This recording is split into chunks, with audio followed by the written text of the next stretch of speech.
The Senate will come to order. The senators will take their seats. Those persons not entitled to the privileges of the floor will please retire to the gallery.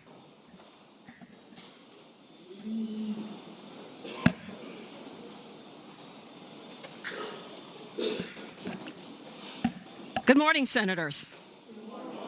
Good morning, guests. The senators and those in attendance, if you are able, please stand. We will be led in prayer this morning by the Reverend Lance Watson, Jr. of St. Paul's Baptist Church in Enrico. Following the prayer, if everyone will please remain standing, we will be led in the Pledge of Allegiance to the flag of the United States of America by our Senate page, Elena Garrison of Rockingham. Good morning. Let us pray. Almighty God and creator of all being, we gather here today as a diverse and pluralistic community. We come from different backgrounds, hold different beliefs and different stories. Yet we are united in our shared humanity and commitment to building a just and inclusive society. We pray for the wisdom to appreciate and learn from one another's perspectives and the courage to stand up for what is right, even when that is challenging. May we always strive for understanding and respect, and may our differences enrich our community rather than divide us. As we embark on this civic occasion, we ask for guidance and strength to work together towards a common purpose. We petition you now for the power of cohesion and collaboration as we design and implement policy, statute, and law. Preside over our hearts and everyone here. May we always remember that our diversity is a blessing, and that by working together, we can create a brighter future for all. Amen. Amen. I pledge allegiance to the flag of the United States of America and to the republic for which it stands, one nation, under God, indivisible, with liberty and justice for all.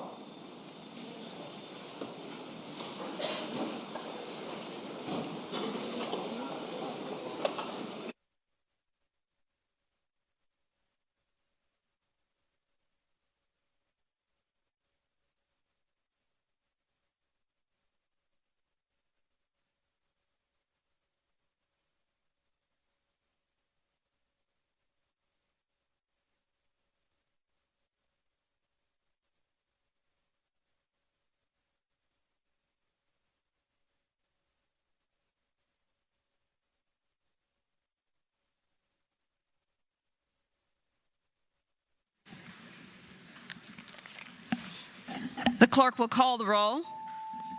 All those present, please vote aye. The clerk will close the roll. You have a quorum, Madam President. Senate Journal for Monday, January 29, 2024.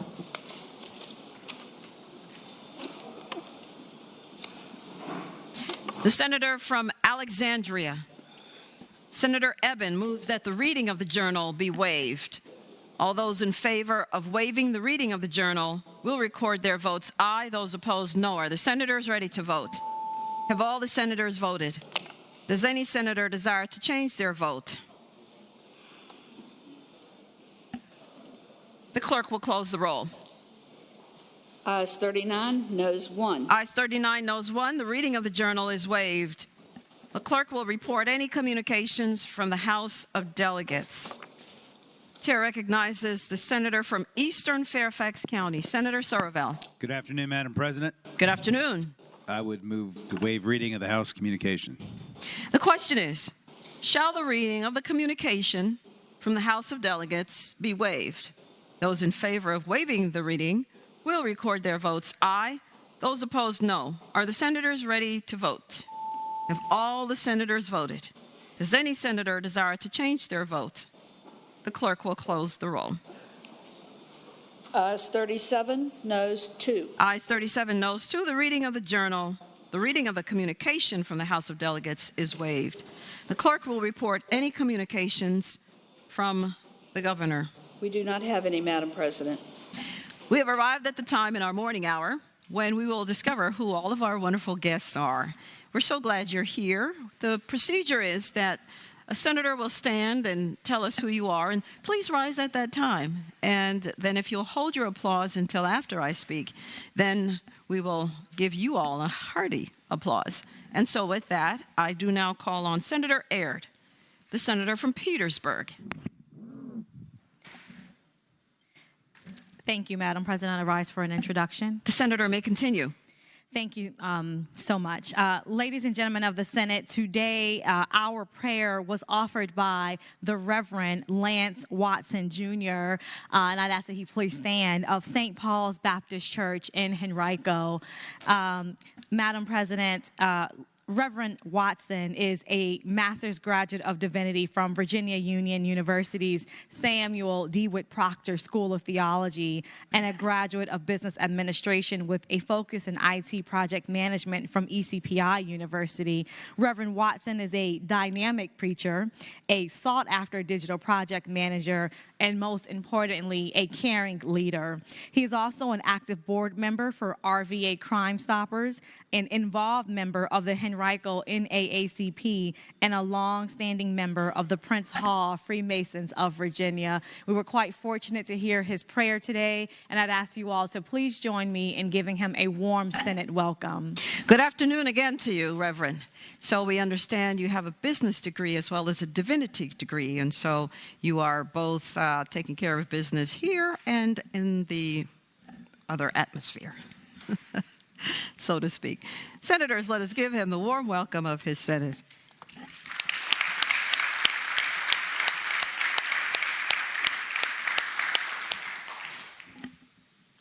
Chair calls on Senator Jordan, the senator from Isle of Wight. Thank you, Madam President. I rise for an introduction. The senator may say on. Thank you, Madam President. Today is Brain Injury Awareness Day, and we have several advocates in the gallery today. I'd ask that they stand, that are visiting the Capitol to educate the entire General Assembly about Virginians that live with brain injuries and how we can best maximize their success through supportive services. Approximately 300,000 Virginians live with some form of a brain injury diagnosis, with only a microscopic portion of those having access services in our Commonwealth. So we have a lot more work to do to make sure that we can increase access to those that live with brain injury. I hope my colleagues will give those that are present today advocating for brain injury awareness a warm welcome of the Senate. Good afternoon to you, and thank you for what you do. Increasing awareness and increasing access is absolutely necessary, especially for the least able among us. Thank you for that. Thank you for coming and talking with your legislators on the importance of the matter. Senators, let us give them the warm welcome of their Senate.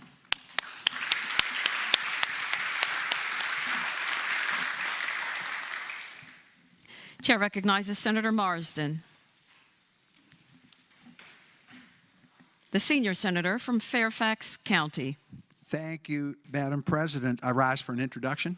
The senator has the floor. Thank you, Madam President. Madam President, it might come as a surprise, but there be Democrats in Fairfax County, and two of them are here with us today. They've come all the way down here to keep an eye on me and the other Democrat senators from Fairfax County, and that's my old friend Irv Varconi and his friend Sue Pickens Owens, who are loyal Democrats in Fairfax County, work very hard for the committee, and it's just great to have them down here and be part of the bipartisan process that we're engaged in down here to pass good law for the Commonwealth of Virginia. So, Madam President, I ask that you give them the warm welcome of the Senate. Thank you for coming. And the senator said it correctly, bipartisan process. So I hope you're keeping an eye on everyone, and we know that you are, because that's the country that we are. Thank you very much for what you're doing. Senators, let us give them the warm welcome of their Senate.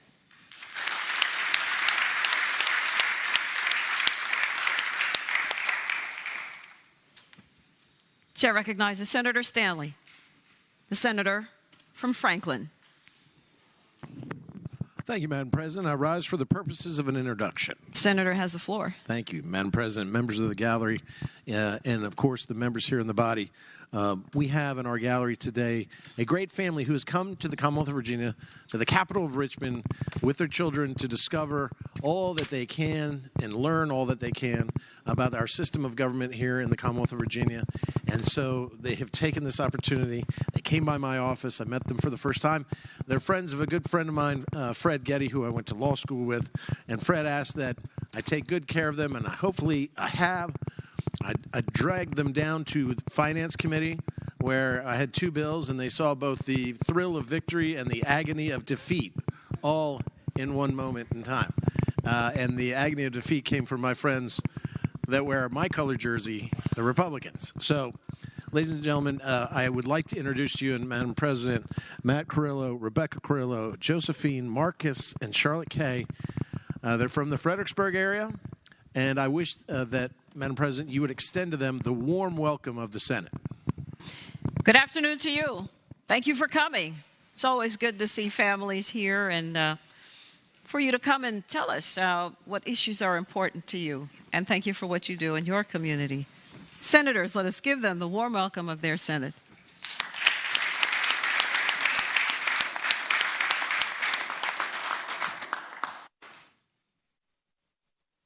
Chair recognizes Senator Bagby, the senior senator from Enrico.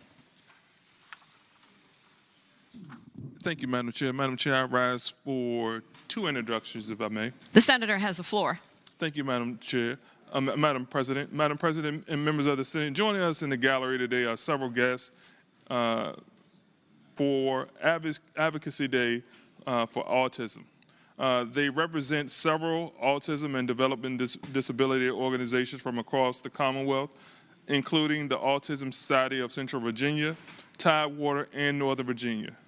Commonwealth Autism, the Virginia Autism Project, Charlottesville Region Autism Action Group, the ARC of Virginia, and many more. They are here to meet their lawmakers, watch the legislative process, and talk about issues important to the families and the autism community at large. For these self-advocates, family members, and professionals dedicated to our local autism community, Madam President, I ask that you grant them the warm welcome of the Senate. So often we look up into the gallery and we see the people who we represent. And we're glad that you come here so that we can see you and we can hear from you. We need to hear how things are in your neck of the woods and what you're dealing with so that we understand how we may help you. Thank you so very much for coming. Senators, let us give them the warm welcome of their Senate.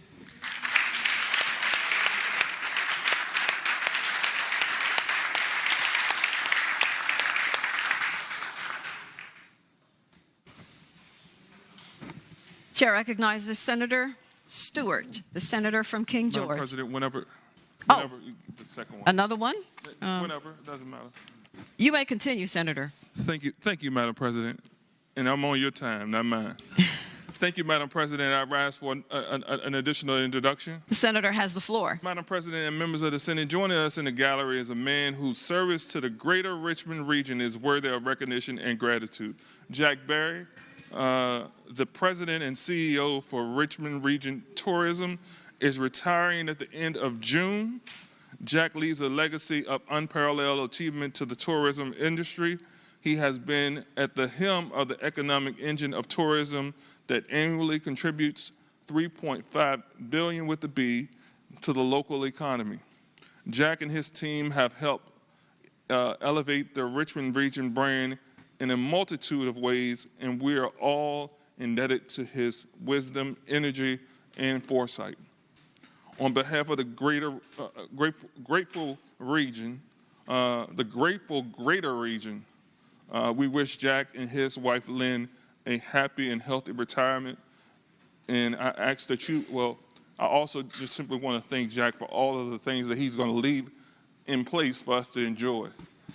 He's worked tirelessly from everything from the convention center to the raceway to stuff on the boulevard, off the Ash Boulevard, recently in Henrico, the work there with the recreation center and the sports complex. He's done a great deal and he's going to leave a great deal behind for the residents of not only the Richmond region, but the Commonwealth to enjoy it, including us as members. And so I will ask that you all you will grant him a warm welcome of the Senate. Well, to be so honored so publicly is truly a feat. You've done so many things right. I hope you know that, because the senator has given you such accolades, and that must mean that others feel the very same way. All your contributions have been noted and are apparently noteworthy enough for you to be recognized. We thank you for the giving of yourself, because you couldn't have done it unless some sacrifice was involved. Thank you for that. Thank you for your service to the Commonwealth and the region. Senators, let us give him the warm welcome of his Senate.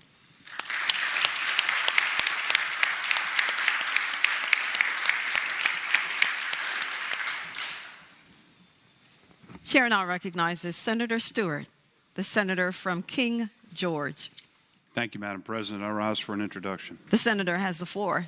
Madam President, I'm very pleased to bring to the attention to the members the presence in the gallery of my constituents from Omega Protein and Ocean Harvesters in Reedville, Virginia, which is proudly in the Northern Neck.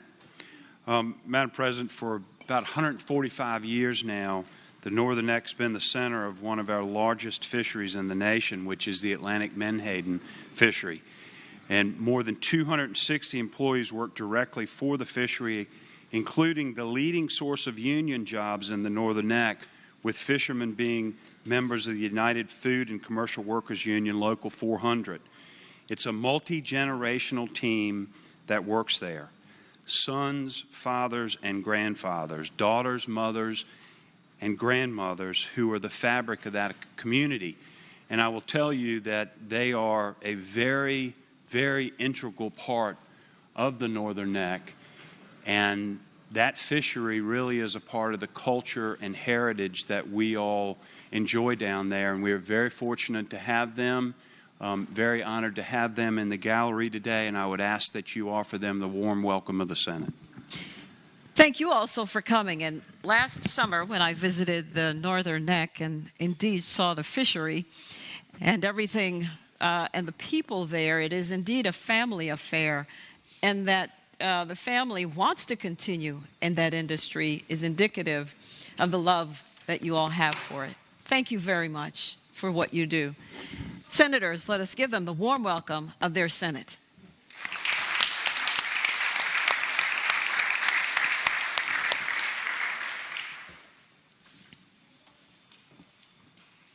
Chair recognizes Senator Van Valkenburg, the junior senator from Enrico. Thank you, Madam President. Madam President, I rise for an introduction. The senator has the floor. Thank you, Madam President. Today, visiting the Capitol with us are AP students and teachers from across Virginia who are here to talk about educational opportunities that AP curriculum provides. And, you know, the data shows that students who take AP exams are more likely than their peers to enroll in college, stay in college, perform well in their classes, and graduate in 4 years. And this is particularly true for first-generation college students and students from low-income families. And AP plays an important role in college affordability as well, with the students that get 3 or higher on their AP exams. But, Madam President, this is not any group of AP students. This is my group of AP students. And now don't hold that against them. All right, they're still good kids. All right. But I'd be remiss if I didn't add that while everybody was chilling out on Saturday, they were at a competition all day, a constitutional competition all day, where they earned the right to represent Virginia at the National We the People competition. And what that means for y'all is that they know more about the Constitution than any of you. And that includes the senators from Franklin and Eastern Fairfax. And so, Madam President, members of the body, I hope you give them a warm Senate welcome. Well, congratulations to you. Your hard work has indeed paid off, and now you will be representing Virginia. And we already know you will represent us well, because you've proven yourself worthy of that accolade. Thank you for the sacrifices that you made to get there. Senators, let us give them the warm welcome of their Senate.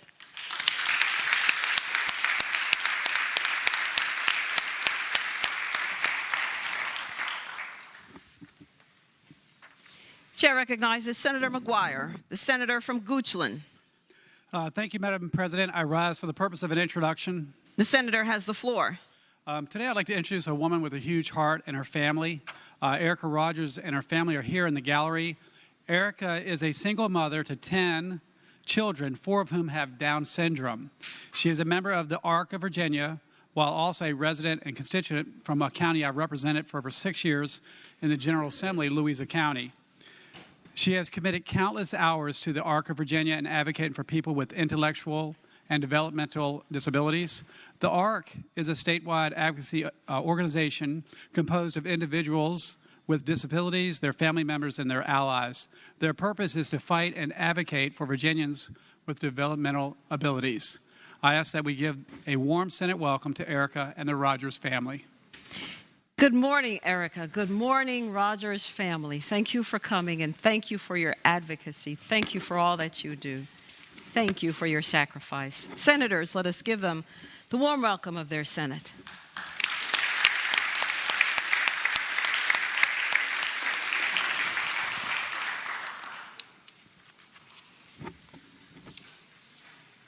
Chair recognizes Senator Williams Graves, the senator from Norfolk. Thank you, Madam President. I rise for the purpose of an introduction. The senator has the floor. Thank you, Madam President. I rise today to introduce a group of Virginians representing the industries that serve us all at one time or another. The Virginia Restaurant, Lodging, and Travel Association are on Capitol Hill today as part of their annual Day on the Hill, and I would ask that they stand. Veralta, as they are commonly known, is the unified voice for Virginia's restaurants, hotels, tourism authorities, campgrounds, hospitality suppliers, and attractions. It was formed from the merger of several individual organizations in 1993 to provide a more central, potent voice for those industries. And today, they comprise 8 local chapters throughout the Commonwealth, and that includes one of my favorite constituents, Kirk Krause. Tourism is one of Virginia's largest industries, generating $30.3 billion in visitor spending in 2022. Tourism in Virginia directly supports over 200,000 jobs in the Commonwealth, and travelers here spend over $83 million per day, spent over $83 million per day in 2022. Veralta's members are instrumental in providing the services and attracting the visitors that contribute to those eye-popping numbers. From running your favorite restaurants to giving weary travelers a place to rest to showcasing all Virginia has to offer, these men and women and their teams are making it happen every single day in Virginia. I hope it will be the pleasure of this body to give them the warm welcome of the Senate. Good afternoon to you.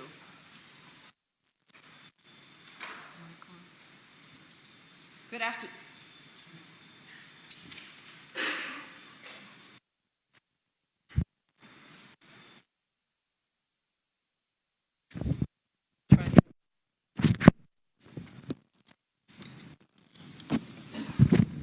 His mic, there we are. Good afternoon to you. Thank you for coming.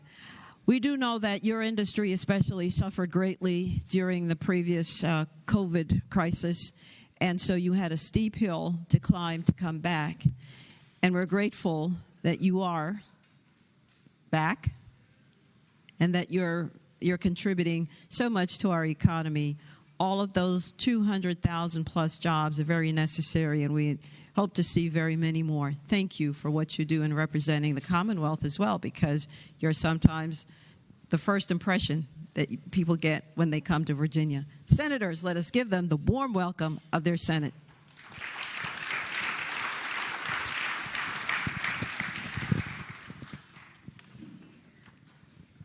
Chair recognizes Senator Head, the senator from Botetourt.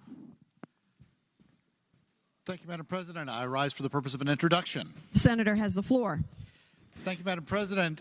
In the gallery today, we have some very special people, cadets from the Virginia Women's Institute for Leadership at Mary Baldwin University in Stanton, and they are joined by their Commandant of Cadets at VWIL, Brigadier General Terry Jurek.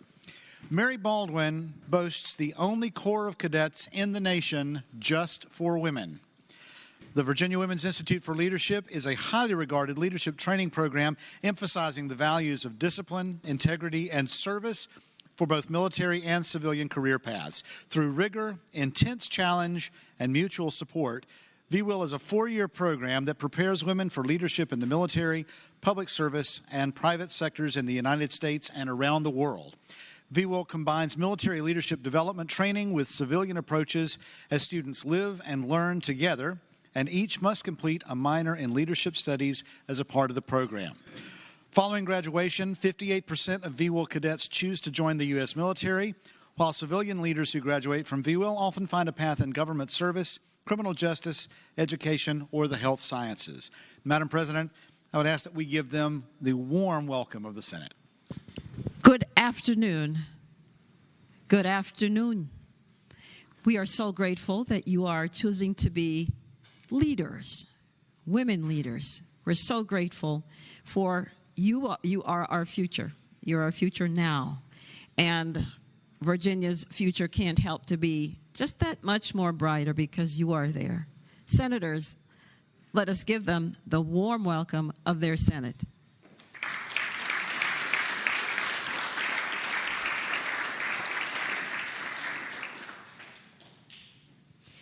Chair recognizes Senator Suderline, the senator from Roanoke. Thank you, Madam President. I rise for an introduction. The senator has the floor. Thank you, Madam President. I'd like to direct your attention to the gallery where we have realtors from the New River Valley and the New River Valley Association of Realtors. It represents real estate professionals and affiliate members serving Southwest Virginia. It's a large area.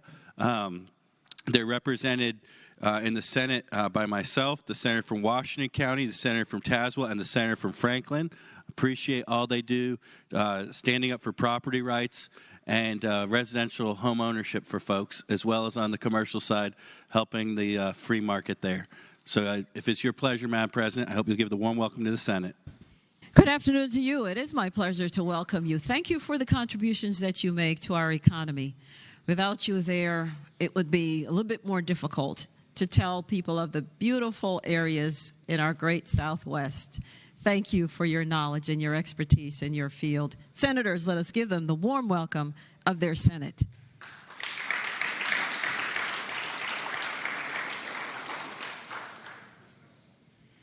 Chair recognizes Senator Craig, the senator from Chesapeake.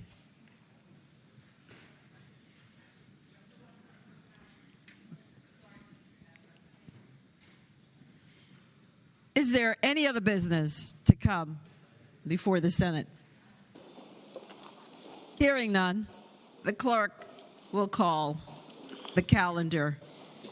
Senate calendar for Tuesday, January 30th, 2024. Uncontested calendar. Senate bills on third reading. Chair recognizes Senator Surreville, the senator from Eastern Fairfax County. Thank you, Madam President. I move that the Senate bills on third reading, uncontested calendar on pages 1 through 7, Senate bills 24 to 629, be placed on their final passage in the block. Any senator desiring to move a bill from the block, please do so after the clerk has called the number of the bill. The question is, shall the Senate bills on the uncontested calendar third reading, pages 1 through 7, Senate bills 24 through 629, be placed upon their final passage in the block, with the understanding that any senator desiring a bill to be removed from the block will do so after the clerk has read the number of the bills. Those in favor of that motion will say aye. Those opposed, no. The ayes have it. The motion is agreed to. The bills are before us in the block. The clerk will read the number of the bills. Senate Bill 24. Senate Bill 36.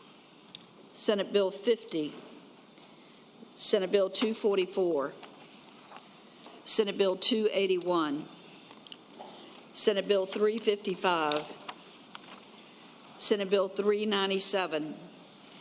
Senate Bill 426. Senate Bill 463. Senate Bill 509, Senate Bill 513, Senate Bill 526, Senate Bill 537, Senate Bill 576, Senate Bill 589, Senate Bill 629.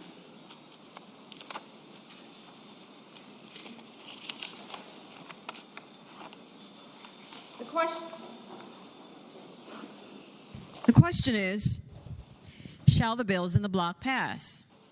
All those in favor of that motion will record their votes aye. Those opposed, no. Are the senators ready to vote? Have all the senators voted? Does any senator desire to change their vote? The clerk will close the roll. Ayes 40, no 0. Ayes 40, no 0. The bills in the block pass. Regular calendar. Senate bills on third reading. Senate Bill 230, Senate Bill 11. Cruelty to animals, possession and ownership of animals. And we have a floor substitute.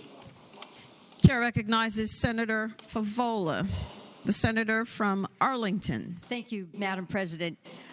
Madam President, I have a few motions to make. The senator has the floor. Okay, thank you. First motion is I move to reconsider the vote by which the bill was ordered to be engrossed in advance to its third reading. The question is, shall the vote by which Senate Bill 11 was engrossed in advance to its third reading be reconsidered?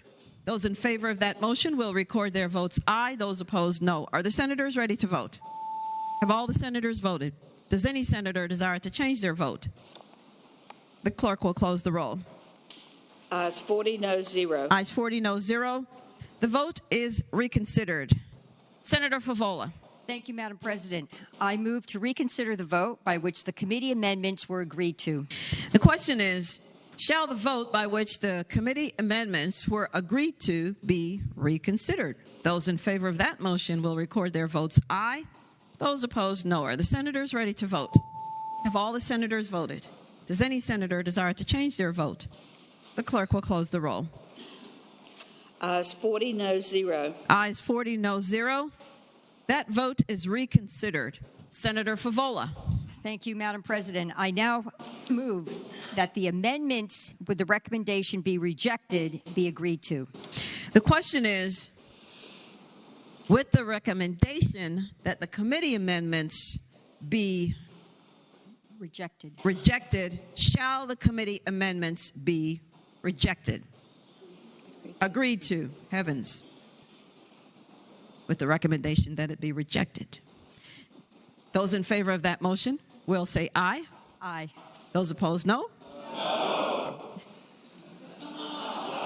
The amendments are rejected. Senator Favola. Thank you, Madam President. Madam President, I waive the reading of the floor substitute. The question is, shall the reading of the floor substitute now be waived? Those in favor of waiving the reading will say aye. Aye. Those opposed, no. The reading of the floor amendment is waived. Senator Favola. Madam President, I move that we agree to the floor substitute in speaking to the motion. The senator has the floor. Thank you, Madam President.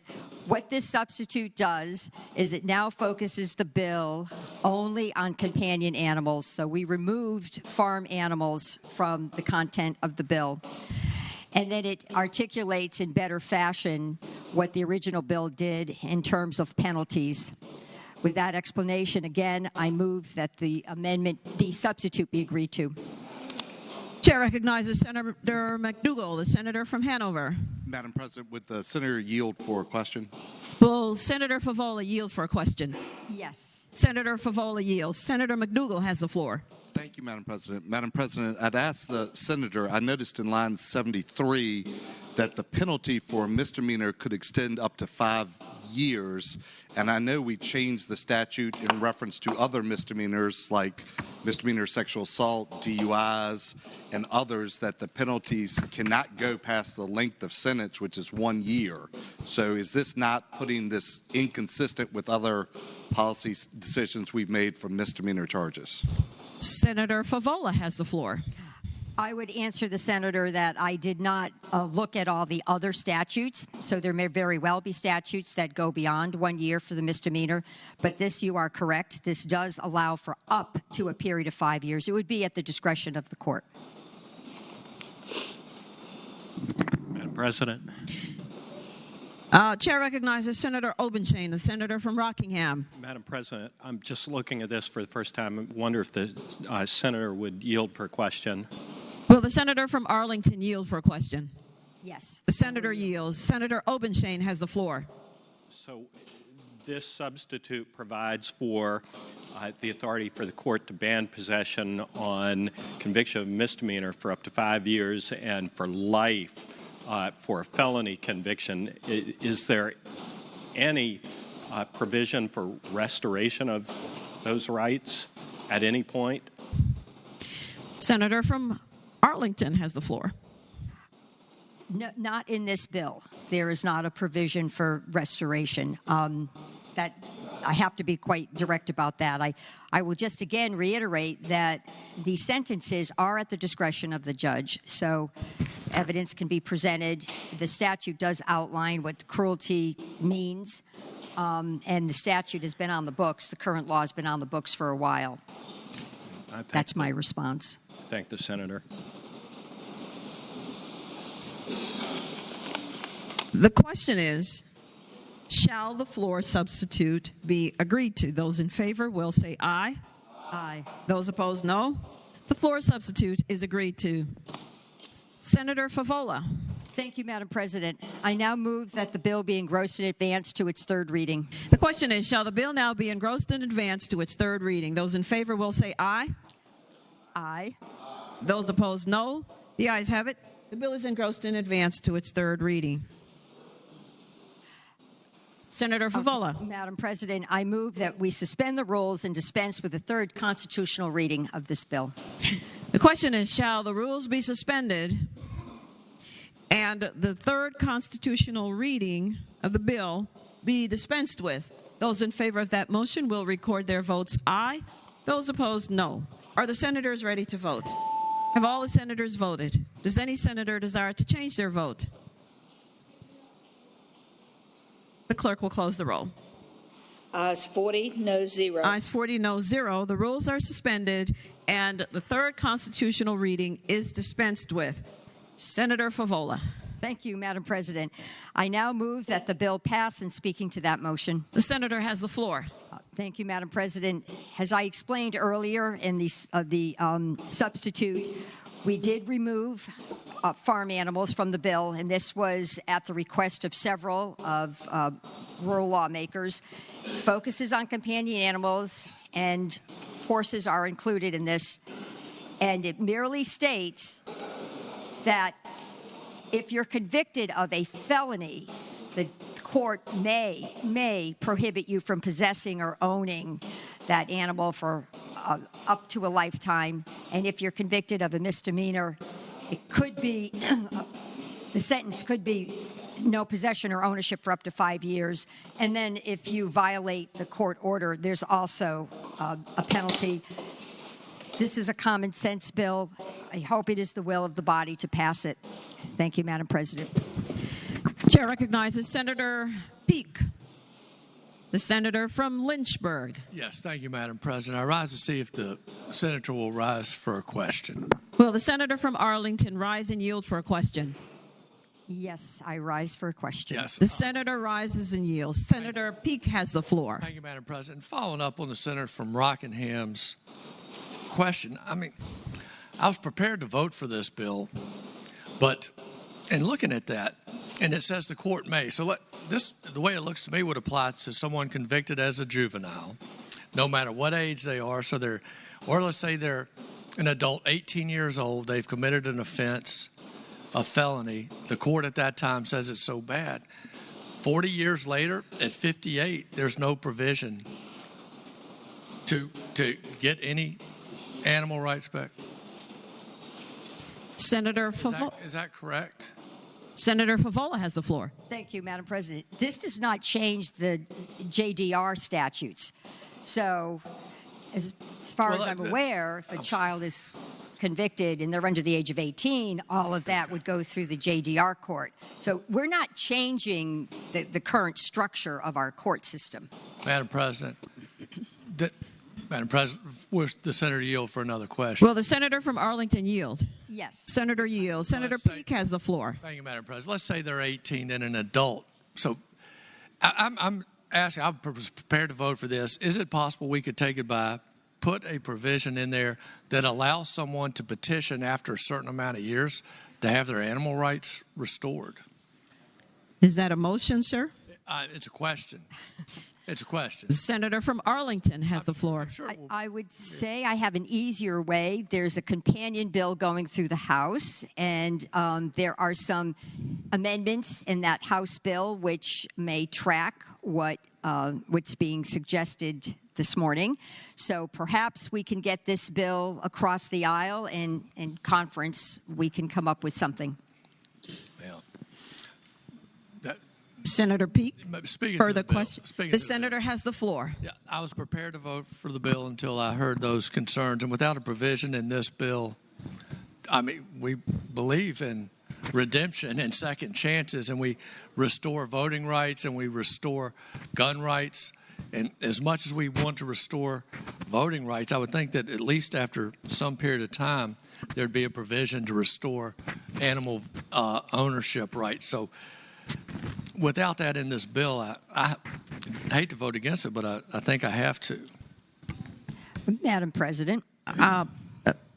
There are other senators waiting to speak, Senator. I may be able to help. I am happy to take the bill by for the day if a floor amendment can be presented tomorrow.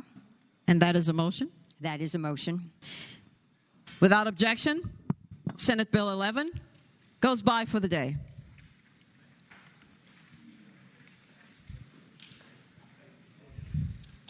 Senate Bill 605, polling place assistance for certain voters, definition of disability, training for all officers.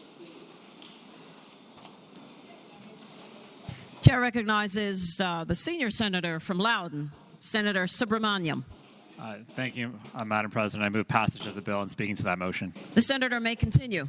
Thank you, Madam President. We had a good conversation about this yesterday, and I think we had all the conversation we needed about this bill yesterday. But to remind everyone, this is a bill that allows people of all disabilities to be able to take advantage of curbside voting, not just people with physical disabilities.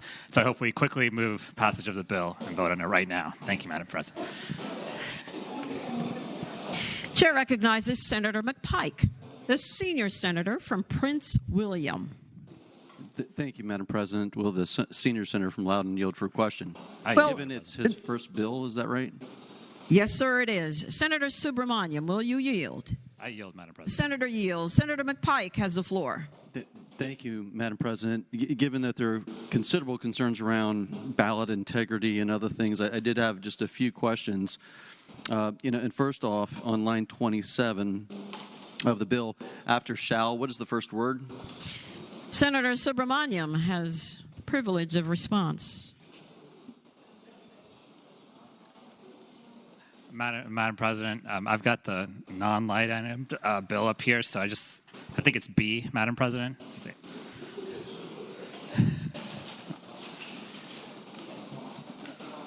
Madam President, will the senator yield for a follow-up question, possibly with correct answers?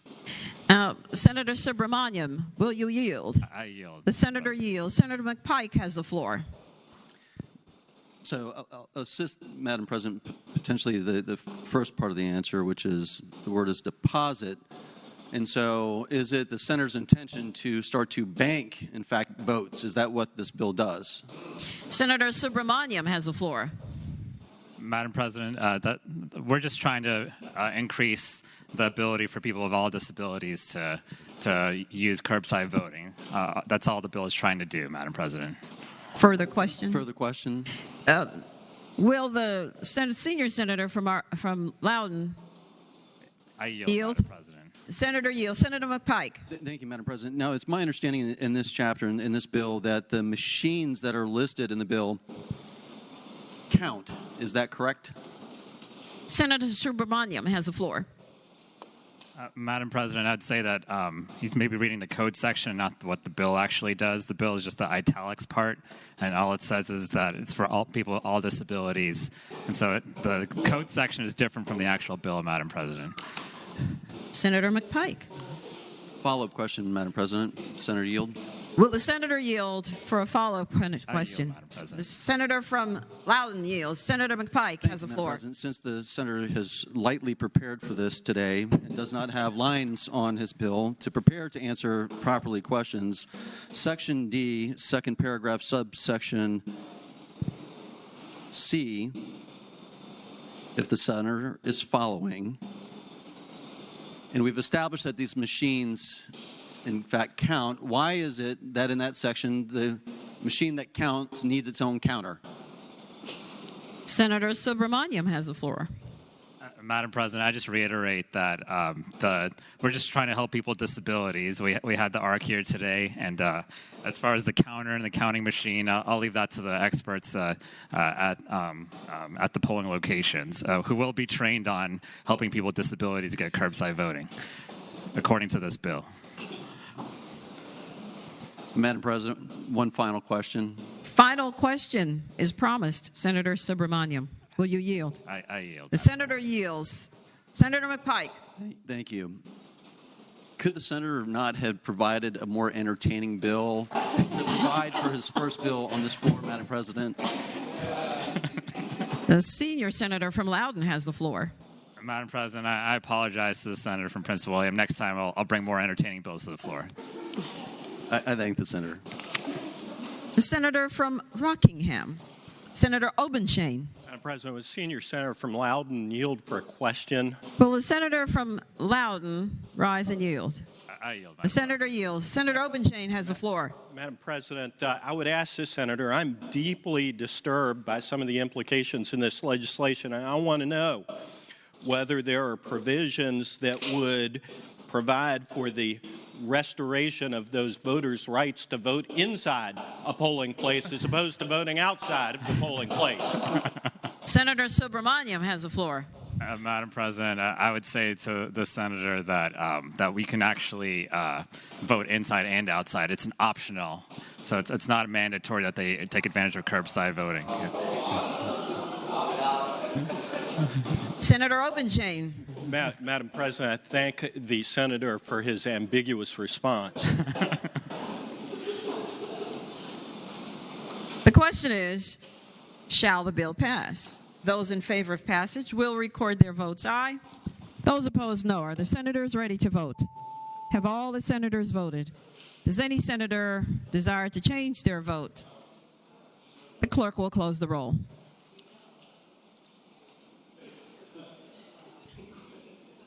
Ayes 39, noes 1. Ayes 39, noes 1. The bill passes.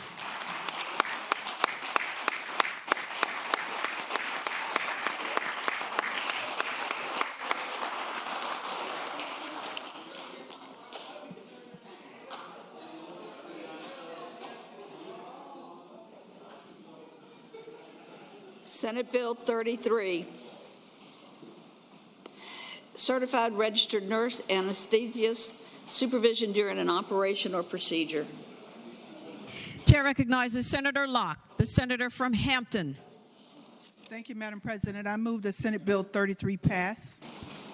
And speaking to that. The senator has the floor. Madam President, Senate Bill 33 speaks to what the current law does relative to certified registered nurse anesthetists. CRNAs currently practice under the supervision of any type of physician, dentist, or podiatrist. Supervision is not defined. There have been concerns that the law is vague and leads to confusion amongst facilities and providers. This bill addresses that because it will clarify the current law by defining supervision to capture what is already happening throughout Virginia. SB 33 does two things. It clarifies Virginia's current law regarding anesthesia care, and it directs a work group of stakeholders and subject matter experts to meet over the next year.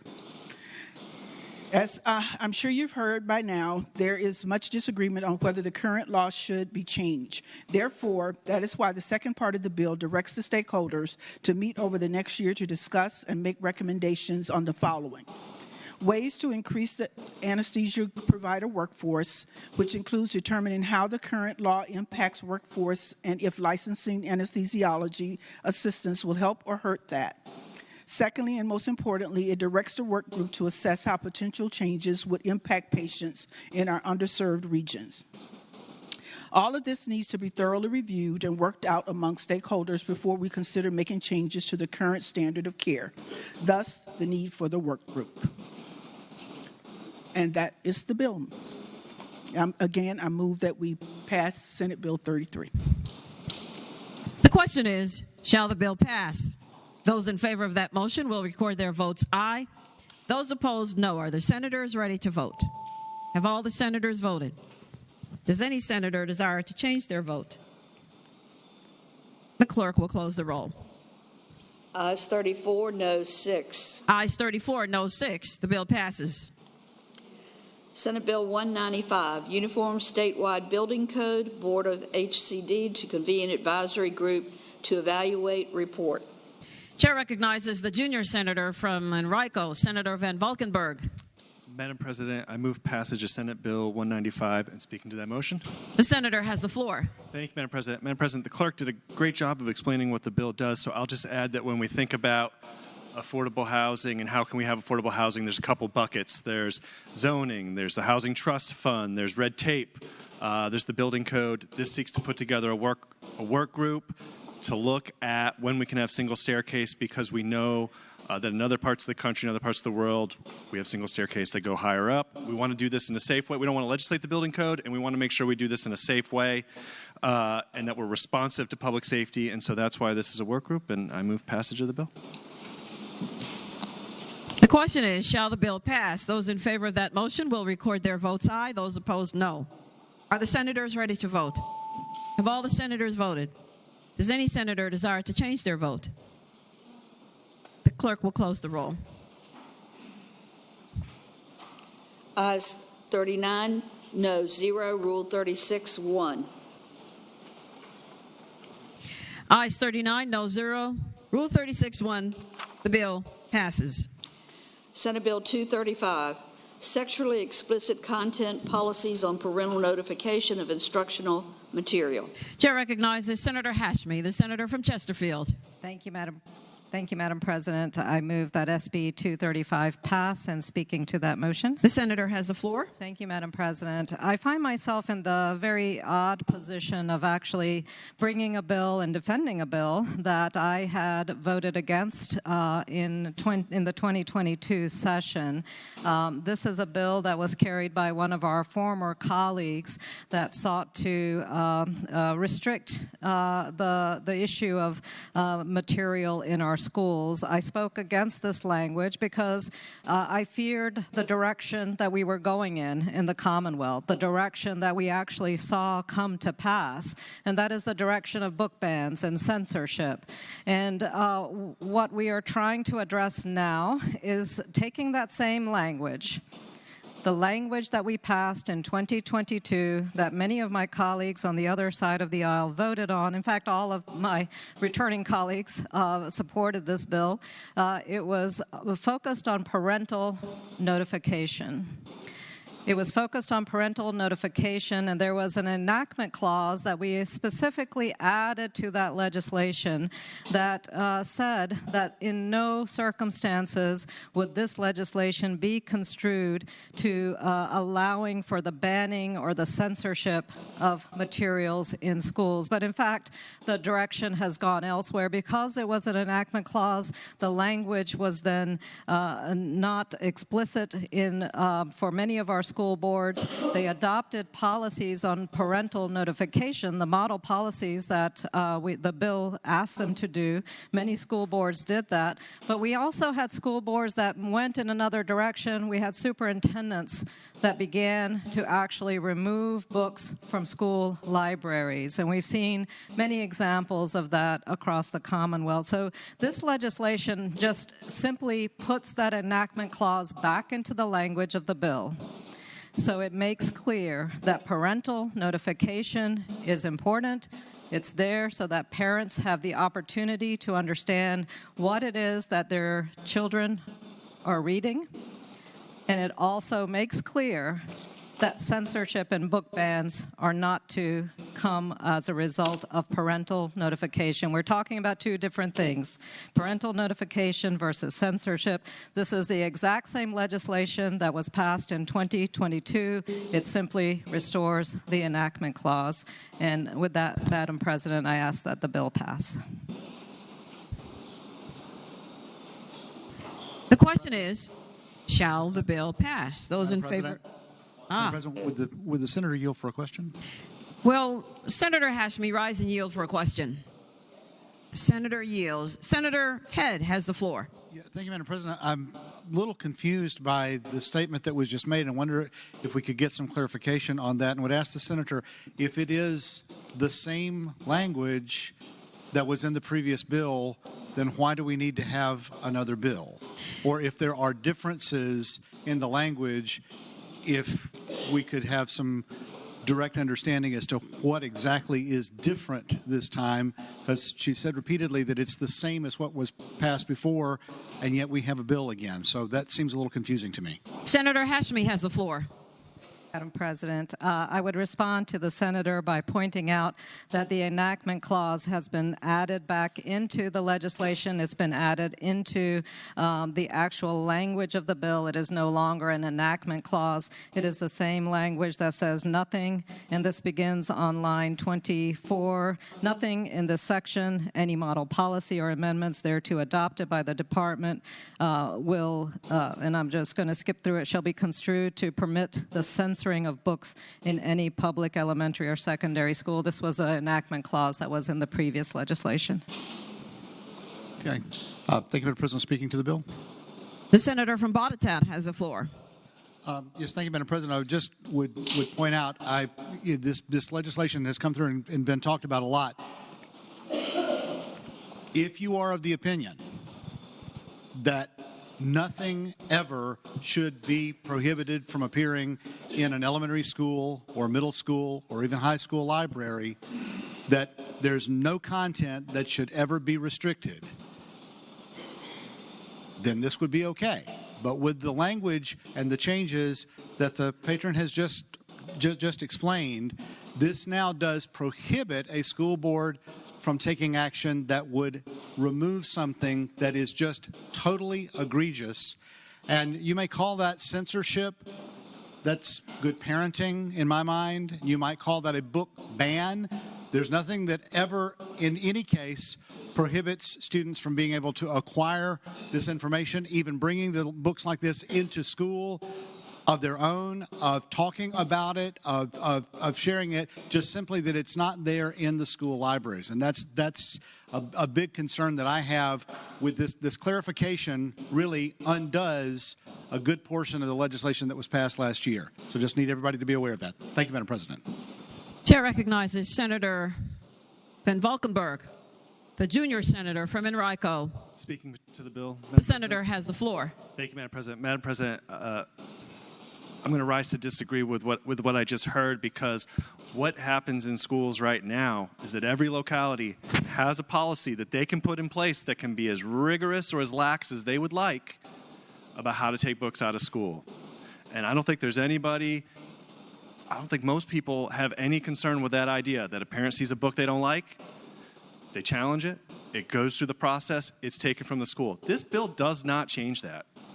What this bill changes is the fact that localities, as people in this body and the other body warned last year would happen, is this makes sure that localities in the dead of the night which is what happened on a Friday night in a county around here where they took 75 books off the shelf with no process at all, which takes away my kids' right to read a book that they want to read.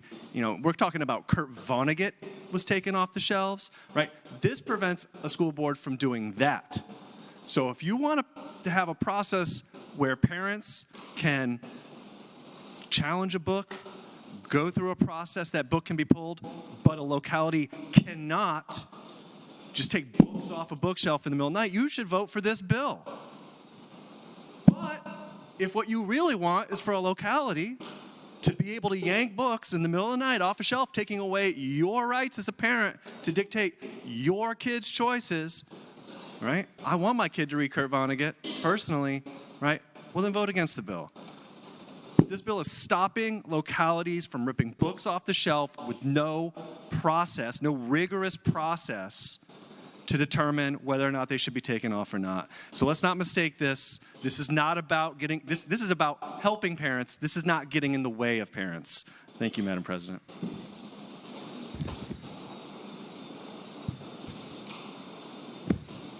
Chair again recognizes Senator Hashmi, the senator from Chesterfield. Thank you, Madam President. Just to reiterate, this particular legislation, the section of the code, is focused on parental notification. It clarifies what the model policy ought to be. It says that school divisions can actually have an enhanced policy around parental notification. Because this is a section that deals with parental notification, this is the kind of restriction that we need to have so that it doesn't get translated into banning books. Those are two entirely different things. And I would just remind my colleagues, if you voted for this language in 2022, I would assume you're voting for the same language again in 2024. Thank you, Madam President. The question is, shall the bill pass? Those in favor of passage will record their votes aye. Those opposed, no. Are the senators ready to vote? Have all the senators voted? Does any senator desire to change their vote? The clerk will close the roll. Ayes 22, noes 18. Ayes 22, noes 18. The bill passes. Senate Bill 236, aggregated non-confidential case data, request for reports of academic research. Chair again recognizes Senator Hashmi, the senator from Chesterfield. Thank you, Madam President. I move that SB 236 pass, and speaking to that motion. The senator may continue. Thank you, Madam President. SB 236 is authorizing our full-time faculty at public four-year institutions of higher education to receive aggregated court data around unlawful detainer cases, around eviction cases. The problem that we have currently, Madam President, is that Virginia ranks among the highest of the states in the nation with eviction cases. We certainly have an eviction crisis in many localities, and what has hampered our ability to address the eviction crisis and to do so with the kind of coherent data that is necessary is the fact that many of our researchers are not able to access that data in an aggregate fashion. So this legislation allows researchers in institutions of higher education to receive aggregated data that includes the addresses of where the eviction crises are occurring, and to be able then to use that data to provide it to folks like us who are making policy decisions. And so with that, I urge that we support this bill. Thank you, Madam President. The question is, shall the bill pass? Those in favor of passage will record their votes aye. Those opposed, no. Are the senators ready to vote? Have all the senators voted? Does any senator desire to change their vote? The clerk will close the roll. Ayes 23, noes 17. Ayes 23, noes 17. The bill passes. Senate Bill 415, Virginia Freedom of Information Act, amends definition of meeting. Chair recognizes Senator Stewart, the senator from King George. Thank you, Madam President. I move the bill pass and speaking to it. The senator may continue. Madam President, what this does is it allows an exception in FOIA for local political party meetings. It was a bill that we heard in the FOIA Council, and they recommended it. And so currently, well, not currently, we used to believe that it was okay. And then we had the case in Prince William where the Board of Supervisors in Prince William went to an NAACP meeting that had to do with riots after George Floyd. Ultimately, it was an open meeting. Everybody was allowed to come, but the Supreme Court said they had to notify people on their website that they were going to be at this political meeting, and because they didn't, they found that the board in Prince William had violated the law.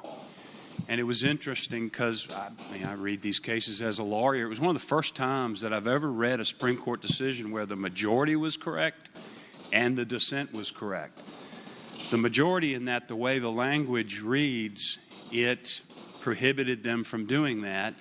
And the dissent, which said when you interpret it literally, you create absurd results.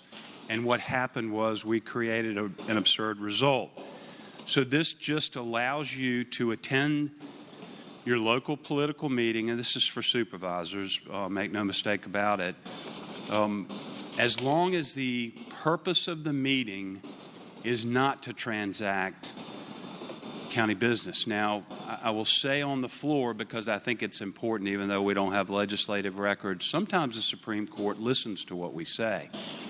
And I think that those supervisors should be able to answer a question from their constituent about something and that not be deemed transacting public business. And I hope the court listens to this if this case comes up again. So we didn't think we needed this. We thought it was relatively clear. We had the Prince William case. It's pretty clear now that they can't do it, and this is the only way they can go to their local political meetings. I hope you'll support the bill.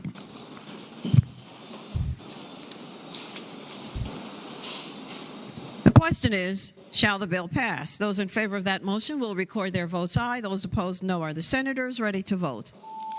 Have all the senators voted? Does any senator desire to change their vote? The clerk will close the roll. Ayes 39, noes 1. Ayes 39, noes 1. The bill passes. Senate Bill 521, pre-need funeral contracts, declinable pre-need funeral guarantee fee. Chair recognizes Senator Williams Graves, the senator from Norfolk. Thank you, Madam President. I move that the bill pass, and I'd like to speak to the bill. The senator has the floor. Thank you, Madam President. Senate Bill 521 defines declinable pre-need funeral guarantee fee as an optional and declinable fee as an optional and declinable fee agreed to by a pre-need funeral contract purchaser if offered by a seller for which the cost of the supplies and services as described in the pre-need service contract are guaranteed. The bill describes certain requirements that must be met for funeral service licensees to offer declinable pre-need funeral guarantee fees. The bill directs the Board of Funeral Directors and Embalmers to adopt emergency regulation to implement the provisions of this bill. This bill does contain an enactment clause. I move that the bill pass. Thank you, Madam President. The question is, shall the bill pass? Those in favor of that motion will record their votes aye. Those opposed, no. Are the senators ready to vote? Have all the senators voted? Does any senator desire to change their vote? The clerk will close the roll. Ayes 40, noes 0. Ayes 40, no 0. The bill passes. Uncontested calendar, Senate bills on second reading. Chair recognizes Senator Surreville, the senator from Eastern Fairfax County. Thank you, Madam President. I move that all the Senate bills on the second reading on the uncontested calendar on pages 10 through 14, Senate Bills 151 to 728 be advanced to their engrossment and the third reading in the block after the adoption of any amendments thereto. Any senator desiring to remove a bill from the block shall do so after the clerk has called the number of the bill. The question is, shall all Senate bills on second reading on the uncontested calendar on pages 10 through 14, Senate bills 151 through Senate Bill 728, be engrossed in advance to their third reading with the understanding that after the adoption of the amendments, a bill may be removed from the block after the clerk has read the number of the bills. Those in favor of that motion will say aye. Those opposed, no. The ayes have it. The motion is agreed to. The clerk will read the number of the bills. Senate Bill 151, reported from the Committee on Finance and Appropriations with a substitute. Chair recognizes Senator Suderline, the senator from Roanoke. Thank you, Madam President. I move that Senate Bill 151 come out of the block and by for the day. Without objection, Senate Bill 151 is out of the block and by for the day.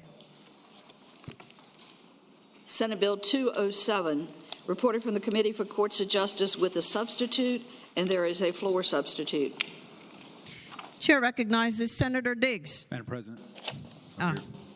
Chair recognizes Senator Surraville, the senator from Eastern Fairfax. Thank you, Madam President. Having voted on the prevailing side by which we adopted the committee substitute yesterday, I'd move that we reconsider that vote. The question is, shall the vote by which Senate Bill 207 passed be reconsidered? Those in favor of that motion will record their votes aye. Those opposed, no. Are the senators ready to vote? Have all the senators voted? Does any senator desire to change their vote? The clerk will close the roll. Ayes 40, no 0. Ayes 40, no 0. The bill is reconsidered. Senator Surraville. Thank you, Madam President. With the blessing of the patron, I would, and the recommendation that it be rejected, I would move the committee substitute. The question is, with the recommendation that the committee substitute be rejected, shall the substitute be agreed to? Those in favor will say aye. Those opposed, no. The substitute is rejected. Senator Surraville. Thank you, Madam President. I move to waive the reading of the floor substitute. The question is, shall the reading of the floor substitute be waived? Those in favor of that motion will say aye. Those opposed, no. The substitute reading of it is waived. Senator Surraville. Thank you, Madam President. I'd move the floor substitute and speak to that motion. The senator has the floor. Thank you, Madam President. Ladies and gentlemen of the Senate, the substitute before, well, first of all, this bill has to do with the universal licensure of law enforcement officers, which the senator from New York is carrying because of the shortage of law enforcement we have across the state. And his bill was intended to make it a little easier for out-of-state or federal law enforcement to sort of wave into Virginia to help meet our hiring needs. The bill that came out of the I think it was the Courts of Justice Committee. We reviewed it in the committee, and one of the concerns that I raised was whether or not it would allow either a federal law enforcement officer or an out-of-state officer to get around a bunch of the characteristics we put in the law back in the special session in 2020. And after the bill came out, I had Charles Quagliato at DLS look it over, who helped us write the last law, and he came up with this substitute, which I think more carefully protects the reforms that were passed in 2020 and ensure those are followed if somebody waves in. And that's basically the differences that you see in the bill. It's my understanding the patron's okay with the changes, and so is everybody else. So I would hope we would adopt the substitute. The question is, shall the floor substitute be adopted? Those in favor of the motion will say aye. Those opposed, no. The substitute is adopted. Senator Diggs, senator from York. Thank you, Madam Chairman. I'd like to thank the senator from Eastern Fairfax for his help in that bill. He has improved it much, and I appreciate his help with the protocol. And therefore, I move to engross and advance the bill to its third reading. The question is, shall the bill now be engrossed and advanced to its third reading? Those in favor of that motion will say aye. Those opposed, no. The bill is engrossed and advanced to its third reading.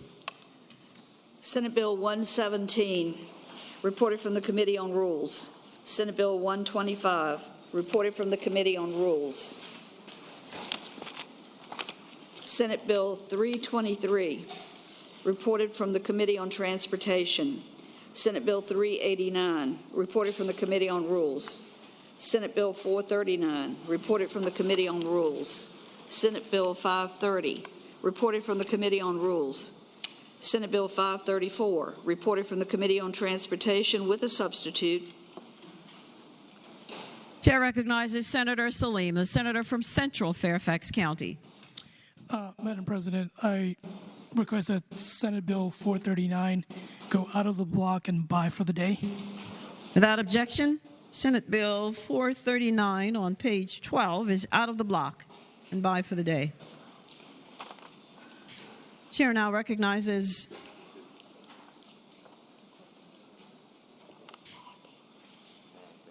Senator Bagby, the senior senator from Hampton. I'll take it. Statewide. Rule. Madam President, I move that the substitute be agreed to. The question is, shall the substitute be agreed to? Those in favor will say aye. Those opposed, no. The substitute is agreed to.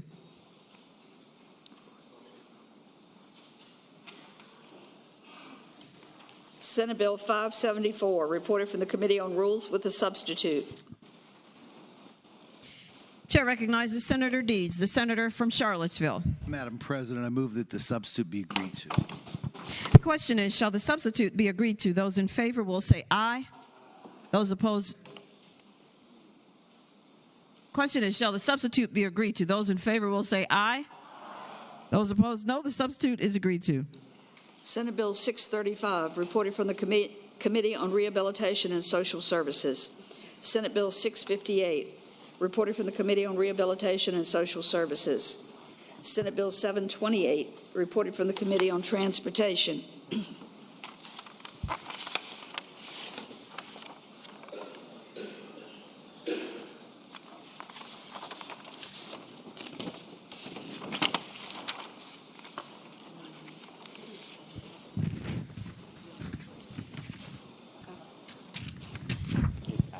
The question is,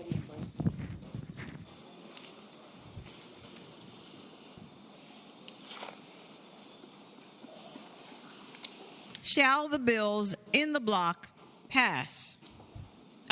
be engrossed and advanced to their third reading? That is, all bills except Senate Bill 151 on page 10, Senate Bill 439 on page 12, and Senate Bill 207 on page 11, which was already engrossed and advanced to its third reading. All in favor of that motion will say aye. Those opposed, no. The bills in the block are now engrossed and advanced to their third reading. Madam President. Chair recognizes Senator Surreville, the senator from Eastern Fairfax County. Thank you, Madam President. Having voted on the prevailing side by which we passed Senate Bill 521 on page 10, I'd move that we reconsider that vote.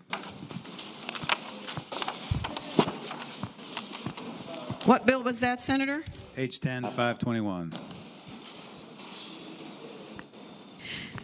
The question is, shall the vote by which Senate Bill 521 was passed be reconsidered? Those in favor of that motion will record their votes aye. Those opposed, no. Are the senators ready to vote? Have all the senators voted? Does any senator desire to change their vote? The clerk will close the roll. Ayes 38, noes 2. Ayes 38, noes 2. The vote is reconsidered. Senator Williams-Graves. Madam President, can that bill go by for the day, please? Without objection, Senate Bill 521 goes by for the day.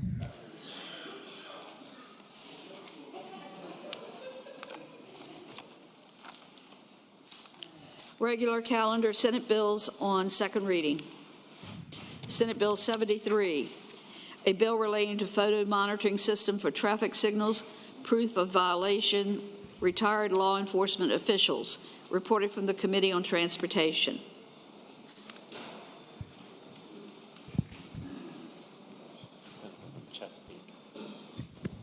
Chair recognizes Senator Craig, the senator from Chesapeake. Thank you, Madam President. I move that the bill be engrossed and advanced to its third constitutional reading. The question is, shall the bill be engrossed in advance to its third reading? Those in favor will say aye. Those opposed, no. The bill is engrossed in advance to its third reading. Senate Bill 132, Health Insurance Reform Commission Assessment of Certain Legislation Report.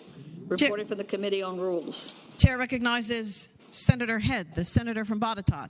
Thank you, Madam President. I move that Senate Bill 132 be engrossed and advanced to its third constitutional reading. The question is, shall the bill be engrossed in advance to its third constitutional reading? Those in favor will say aye. Those opposed, no. The bill is engrossed in advance to its third reading. Senate Bill 336,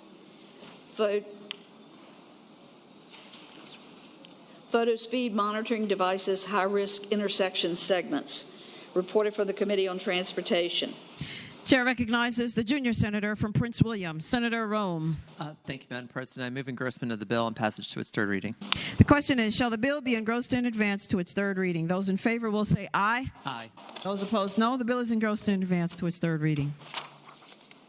Senate Bill 338, Gun Violence, JLARC to Study Effects on Communities. Reported from the Committee on Rules with a substitute. Chair recognizes Senator Salim, the senator from Central Fairfax County. Madam President, I move that we engross and advance. The substitute. We accept the substitute from the committee. Question is, shall the substitute be accepted? Those in favor of that motion will say aye. Those opposed, no. The substitute is accepted. Senator Salim. Madam President, I move that we engross and advance Senate Bill 338 to its third constitutional reading. The question is, shall the bill be engrossed and advanced to its third constitutional reading? Those in favor will say aye. Those opposed, no. The bill is engrossed and advanced to its third reading. Senate Bill 516, All-Terrain Vehicles and Off-Road Motorcycles Seizure, Impounding, and Disposition. Reported from the Committee on Transportation. Chair recognizes Senator Williams Graves, the senator from Norfolk. Thank you, Madam President. I move that Senate Bill 516 be engrossed and move to its third constitutional reading. The question is, shall the bill be engrossed and advanced to its third reading? Those in favor will say aye. Those opposed, no. The bill is engrossed and advanced to its third reading. Uncontested calendar, Senate bills on first reading. Chair calls on Senator Surraville, the senator from Eastern Fairfax County. Where are we? Page 16. Madam President, I move that all bills, Senate bills on first reading on the uncontested calendar and regular calendars, pages 16 through 18, Senate bills 121 through 413, that the rules be suspended and the first constitutional reading of the titles be dispensed with. The question is, shall the rules be suspended and the first constitutional reading of the titles on Senate bills on the uncontested and regular calendars, pages 16 through 18, Senate bills 121 through 413, be dispensed with? Those in favor of that motion will record their votes aye. Those opposed, no. Are the senators ready to vote? Have all the senators voted? Does any senator desire to change their vote? The clerk will close the roll. Ayes 40, no 0. Ayes 40, no 0. The reading of the titles is dispensed with. Senator Surraville. Thank you, Madam President. I move that those bills be by for the day. The question is, shall the Senate bills on the uncontested and regular calendars, now on their second reading, go by for the day? Those in favor of that motion will say aye. Those opposed, no. The ayes have it. The bills will go by for the day. Uncontested calendar, Senate joint resolutions on second reading. Chair again recognizes Senator Surraville, the senator from Eastern Fairfax County. Thank you, Madam President. I move that all the Senate joint resolutions on second reading on the uncontested calendar, pages 19 through 20, SJR 16 through 28, be advanced to their engrossment in the third reading in the block. After the adoption of any amendments thereto, any senator desiring to remove a resolution from the block, please do so after the clerk has read the number of the resolution. The question is, shall all Senate joint resolutions on second reading on the uncontested calendar, pages 19 through 20, Senate joint resolutions 16 through 28, be engrossed and advanced to their third reading in the block with the adoption of any amendments thereto, and that any senator desiring a resolution to be removed from the block will do so after the clerk has read the number of the resolution. All in favor of that motion will say aye. Those opposed, no. The motion is agreed to. The clerk will now read the number of the resolutions. Senate Joint Resolution 16, reported from the Committee on Rules. Senate Joint Resolution 17, reported from the Committee on Rules with amendments. Chair recognizes Senator Rees, the senator from Orange. Thank you, Madam President. I move the committee amendments. The question is, shall the committee amendments be agreed to? Those in favor will say aye. Those opposed, no. The amendments are agreed to. Senate Joint Resolution 23, reported from the Committee on Rules. Senate Joint Resolution 27, reported from the Committee on Rules. Senate Joint Resolution 28, reported from the Committee on Rules with a substitute. Chair recognizes Senator Eben, the senator from Alexandria. I move the committee substitute. The question is, shall the substitute be agreed to? Those in favor will say aye. Those opposed, no. The substitute is agreed to.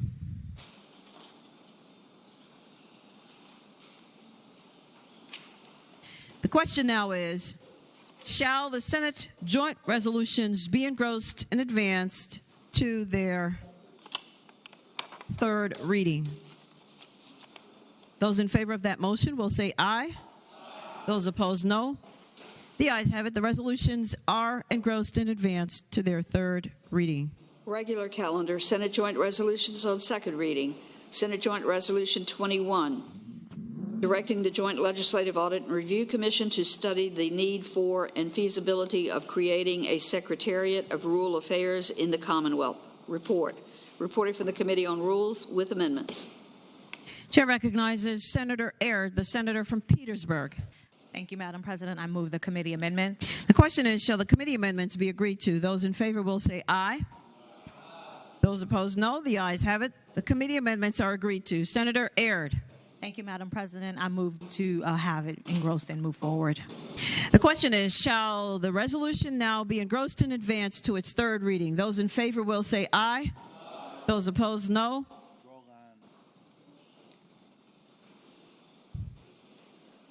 The resolution is engrossed and advanced to its third reading. Senate Joint Resolution 26, directing the Joint Legislative Audit and Review Commission to study the scope and cost of the current laws in the Commonwealth penalizing possession of drugs as a felony. Reported for the Committee on Rules with amendments. Chair recognizes Senator Pekarsky, the senator from Western Fairfax County. Thank you, Madam President. I move the committee amendments be agreed to. The question is, shall the committee amendments be agreed to? Those in favor will say aye. Those opposed, no. The committee amendments are accepted. Senator Pekarsky. Thank you, Madam President. I move the bill be engrossed and advanced to its third constitutional reading. The question is, shall the resolution be engrossed and advanced to its third reading? Those in favor will say aye. Those opposed, no. The resolution is engrossed and advanced to its third reading. Senator Somerville, the senator from Eastern Fairfax County. Inquiry of the clerk. Aside from the senator of Norfolk, are there any other freshman senators that haven't passed a bill yet? I don't think. Yes, we have several. Okay. Well, does that otherwise complete the calendar? Yes, sir. Okay, thank you. Senator Bagby slipped by you, sir.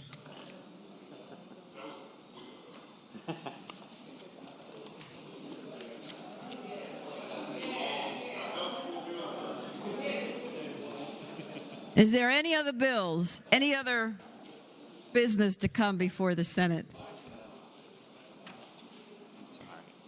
The clerk will now report any announcements on the desk. Today, Tuesday, January 30th, the Committee on Privileges and Elections will meet 15 minutes after adjournment, Senate Room B. The Committee on Agriculture, Conservation, and Natural Resources will meet 30 minutes after adjournment, Senate Room A. The Finance and Appropriations Subcommittee on Education will meet at 3:30 p.m., Senate Finance and Appropriations Room, 13th floor, Senators Locke, Lucas, Obenshain, Stewart, and Hashmi.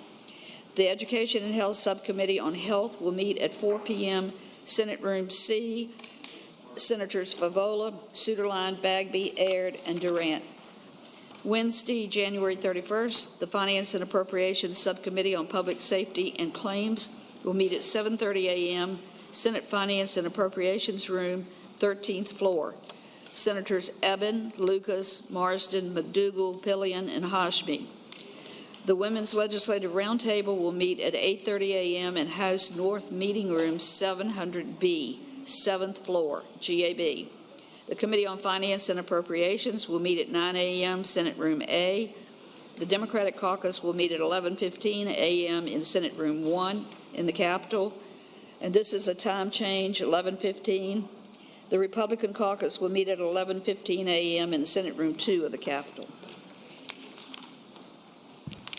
Chair recognizes Senator Sorovell, the senator from Eastern Fairfax County. Thank you, Madam President. I rise for an announcement. The senator has the floor. Thank you, Madam President. I just want to remind the folks over on this side of the room, plus Senator Deeds, that we need to meet back here in the conference room as soon as we adjourn today for a couple minutes. Immediately.